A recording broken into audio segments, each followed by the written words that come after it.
अस्सलामुअलैकुम तमाम दोस्तों भरावां संगती साथियों को थोड़े अपने चैनल AR ट्रैक्टर ते वेलकम आदे खुश आमदीद आदे जी आया नू ते अज अपने दोस्तों वास्ते घिन के हैं फीएट 640 मॉडल 1998 ते बड़ा सोहना ट्रैक्टर जैनवन कंडीशन है। Total A to Z tractor genuine हालत मौजूद है। कलर वगैरह जो कुछ है शो दा ब्लॉक दा हांडे दा हाउसिंग दा जो चीज़ है जैनवन कलर मौजूद है।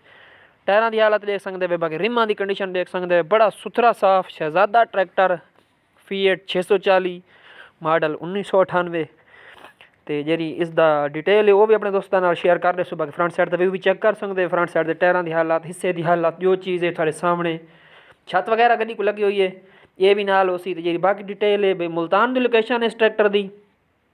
तो जरा लास्ट वीडियो के मालकों का नंबर दिता हुआ है, तुसां डायरैक्ट मालकां नाल रबता करे सो। तो जी डिमांड है वो मालिक 15,50,000 करने पैने मौके तो जरा जायज़ प्यार मुहब्बत हो सी वो जरूर किया वैसी।